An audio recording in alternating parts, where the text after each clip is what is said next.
Now, once again, Raymond Arroyo. Welcome back to The World Over Live. He is a winner of the James Beard Award and the Iron Chef competition, and one of a new generation of culinary royalty in New Orleans. His latest book, BESH Big is a collection of streamlined Louisiana recipes that families can actually cook together. I recently caught up with John BESH at one of his 12 restaurants, Luke, in New Orleans, to talk about his journey, the importance of the family table, and much more. Here's my exclusive interview with Chef John BESH. John, tell me, how do you run 12 restaurants at one time? I mean, you've got August, you've got Luke, you've got Shia. I went to Johnny Sanchez, your Mexican restaurant you opened last year again. I would challenge you that my wife, running a family of 4 boys and 1 chef husband, is a much more daunting task than me running 12 restaurants. I've got this great team of people that I couldn't do any of this without.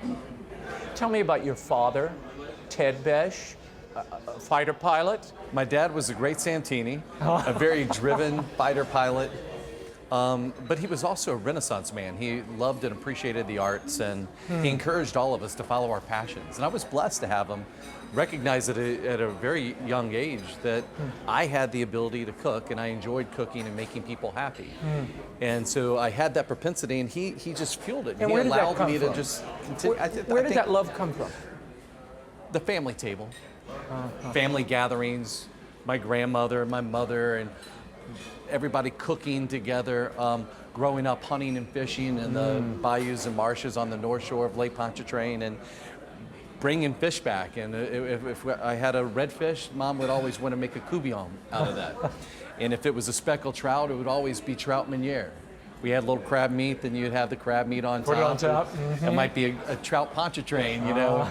And if she had almonds, you know, it'd just be the speckled trout, brown butter, little almonds. You also talk in your books about cooking being a male occupation, not just a female one. Right. Well, and how important especially in the New Orleans area, right, you know, men and women alike love to cook. A lot of times, men are making the jambalayas and doing all, you know, the cochon delays and, you know, cooking the big food, and the ladies are cooking, you know, the gumbos and the gravies inside. And so I grew up in this beautiful place where food is a celebration. Food brought people together. Food is that common thread. Even black, white, red, yellow, we all love our gumbo. We all love our red beans and rice on Mondays. And that was just part of this culture. And I just loved that food brought people together, and food just made me happy. And made your family happy. In 1977, your father has a terrible accident. He's hit by a drunk driver. He's paralyzed. I know he was a planner. You always talk about him being such a planner. This was not expected and couldn't be planned for. No, of course not. How did it change him and you? It changed our entire family. By all of a sudden having Dad removed from the equation, a convalescence of maybe 2 years ensued after that. And so during that time, I bounced around living with various family friends, and we made ends meet. I discovered that through that, when Dad would come home to visit, he would have some of his old fighter pilot friends go and pick him up from the hospital, laying down flat because he couldn't sit up at that time, and they would carry him in and lay him on the couch, and I'd cook for him. And when I cooked, that just, you know, would brighten his day up. And so that was also that seed that was planted, like, you can heal people through food. Why do you join the Marines? I just had always grown up with this, you know, love of country and love of service and self-sacrifice. And your father having served in the military. And my father served, well. and so in me, I just knew that I wanted to serve. I thought at first I wanted to be a fighter pilot like Dad, and ended up just enlisting in the Marines on a whim, and later going to the Gulf War. Served in Desert Storm. Ironically enough, one interesting thing is I not only carried a machine gun and a pistol, but I had the Eucharist inside my flak jacket. I was the Eucharist lay leader at the time. Because they didn't have Not enough chaplains priests in to the go field. around. And so on the front lines, I would still, every now and then they'd helicopter Eucharist to me, you know, consecrated Eucharist. Wow. And so it was just one of those interesting periods of my life. But all these different things, these challenges through Dad or through war, through losing my sister, all kind of brought about better perspective in life. And so off the camera, we were talking about the guardrails that we all need. Right.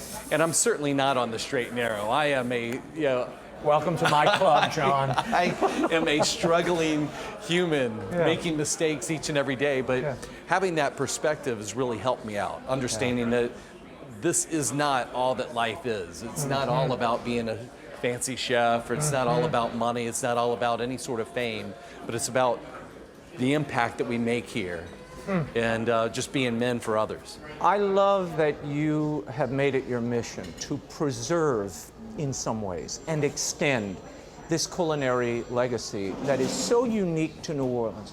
What is it about this little spot of earth surrounded by water?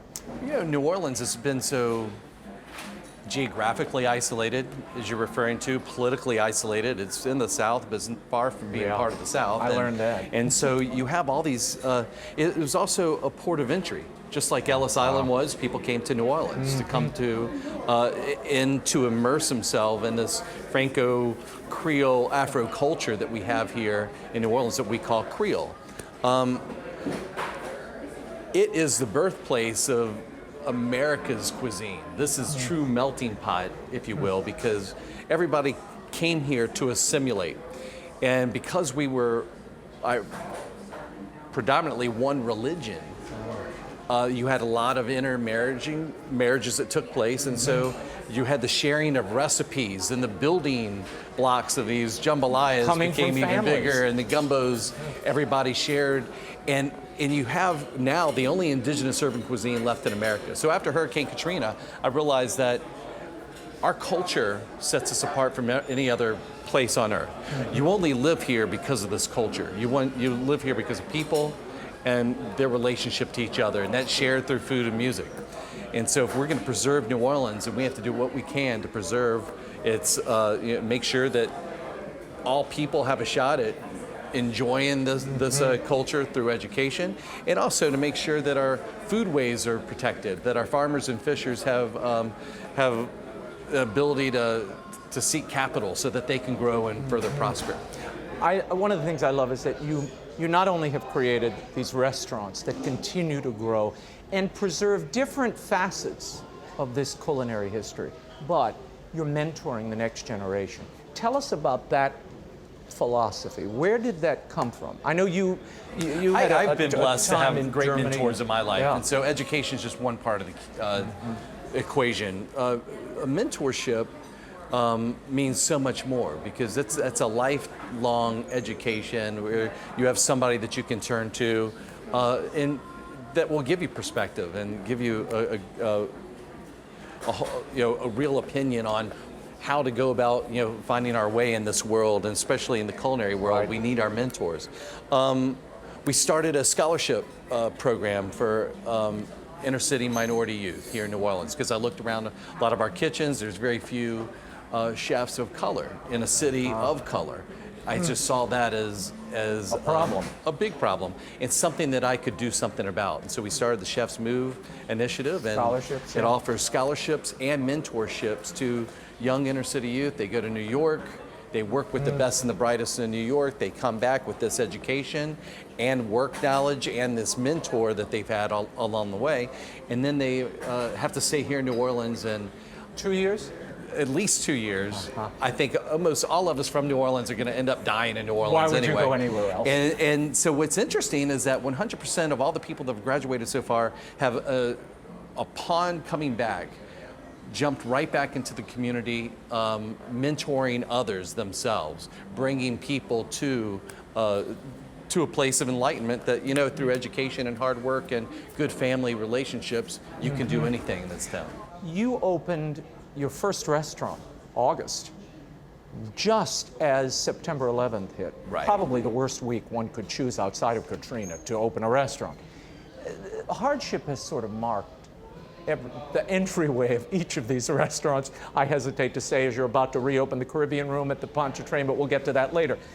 Tell me about that I think opening of the first restaurant. It was challenging. But people had it much worse than I. And what I saw it as a challenge. I see many of these hardships that we come across, those challenges that we need to overcome, we're only going to get there through the help with each other, and the help of many, many prayers and blessings. And so through that, we learned how just to be very efficient when we started August. And you were worried you were going to go bankrupt. Oh, I thought for sure we would. And then after, just before Hurricane Katrina hit, I pay my investors off, and it's just myself and the bank in a huge banknote. Oh. And then get hit with Katrina. I thought for sure we were going out of business then too, but we were blessed to have resources, and a couple of my Marine friends started rescuing people, leading people in on convoys of boats into the city, taking people, rescuing people from the flooded areas. And so at that point it hit me, God's put me here on this earth for a reason. We can rescue, sure, but people are hungry and I can feed. And so we started this feeding project of just making red beans and rice around the clock. For the first responders. For first people, evacuees and refugees, and then for the first responders. And after they were fed, we started feeding on a commercial basis. We started then feeding the oil field workers that came back that needed that were working on the refinery. So a good deed turned into a life-saving or business-saving venture. But it was interesting that it would also became very clear to me that it was also important to be a great employer. It was noble to give somebody good employment, good pay, good benefits. And that's what really gave birth to what we know today. All the people that came back to help me out now have become my partners in every venture that we have. Wow. And that's been exciting, just to watch those chefs and sous chefs blossom into their own people. And now Alon Shaya is uptown with his namesake restaurant. Shaya just won Restaurant of the Year. Yeah. James Beard Awards. And so it's awesome to see that through an act of kindness, all sorts of goodness continues to percolate. How much of that, what did you learn coming out of that Katrina experience? How did it change you? The first time I ever fed anybody that was truly hungry changed my life. And so to feed people that are actually hungry made me realize and made me appreciate all the blessings that I have, made me realize just how trivial a lot of my worries are, and that it also gave me another perspective that we're not in control. And I don't control any of this. I'm doing the best that I can do to be a steward of it, but it's not going to last forever, and I have to maintain it, and I have to plant good seeds along the way. In your family table book, you tell the story of your wife coming home with a bag of fast food, and you find it in the trash can. And you say, what is this? Devil's food, you call I made it. the mistake of questioning my wife. I'll never do that again. No, don't ever do that. But why that indignation, John BESH? Because I'm a famous chef. We shouldn't be eating like this. Eat sustainable. And we all know that. And yet it's just so easy to fall into the trap. And if we can fall into it, and I haven't fed my own family, and her response to me was actually, if you paid as much attention to what your boys eat as the highfalutin customers in your restaurants, then we would all be a lot better off. And that really gave me pause, and so I decided to write a book on how easy it is to carve out some time to truly feed ourselves and feed our families, and the importance of what this table is. The table is the altar of the family, and so you get away from that, the family starts to break down a little bit. Yeah, I love something you wrote or talked about, maybe I saw it in an interview, where you say New Orleans really was tied together and kept whole at these tables. Explain that. How the table itself, the interaction as well as the food.